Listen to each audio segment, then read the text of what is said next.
Good evening. Thank you for joining us tonight. My name is Tom Skrowski. I'm the Chief of Planning and Community Development for the City of Revere. This is a public hearing to seek citizen input from residents prior to the submission of the Program Year 2025 Action Plan. The notice was advertised in the Revere Journal, City of Revere website, the City Clerk's office, and it was also sent to our public services. In accordance with the City of Revere's Citizen Participation Plan, all public hearings are typically scheduled in a facility that's handicap accessible and in a predominantly low to moderate income neighborhood. This hearing is being recorded. In Program Year 2024, HUD's entitlement to the City of Revere was $715,000. Funding for the upcoming cycle, which runs from July 1, 2025 to June 30th, 2026, has not yet been determined by Congress.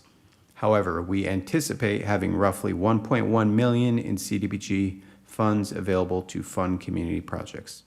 This includes our annual entitlement, program income, which are repayments we receive from our business loan program, and previous unspent funds. A statutory requirement of CDBG is that at least 70% of the impending grants benefit low to moderate income residents. And you can see here on the map different areas that are high percentages of low to moderate income residents by census tract in the city. Eligible projects must fall into a block group or census tract with at least 51% low to moderate income residents. For the fiscal year 2025 action plan, the city's priorities for funding continue to reflect priorities outlined in its 5-year consolidated plan, which include the following projects selected for their benefit to low to moderate income Revere residents. Economic development, with an estimated $150,000 for business technical assistance and funding to continue our business loan program. Public facilities and physical improvements, $744,750 for park improvements, complete streets projects, and green infrastructure improvements.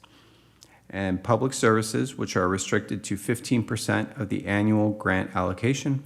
An RFP for public service proposals opened up at the conclusion of our last meeting, and proposals closed in mid-March, and we anticipate funding all of those who submitted at some level of funding to ultimately hit that cap of 15% of our annual allocation. Lastly, planning and overall administration is restricted to 20% of the grant and other public projects that benefit low to moderate income households in Revere. And just a quick review of our timeline. So we had our public meeting on February 18th. Our draft annual action plan was released on Tuesday, April 1st. It's available on our website. Public hearing number 2 is tonight. After this public hearing, there'll be a 30-day public comment period on our annual action plan draft. That public comment period ends May 1st at 4 o'clock. And after that point, we will submit our annual action plan to HUD, and we will await allocation of the next year's program funds. If this year was any indicator, and previous years, we anticipate that being sometime around September to October of 2025. In the interim, if you do have any questions, please send them our way via email. This is my email here, tskrowski@revere.org. You can also send your comments to Julie DeMauro at jdemauro@revere.org. Happy to take any questions or feedback you might have. Okay, and we will now close this meeting. And thank you for your time, and look forward to hearing comments about our annual action plan as we get them. This will now open the 30-day public hearing period.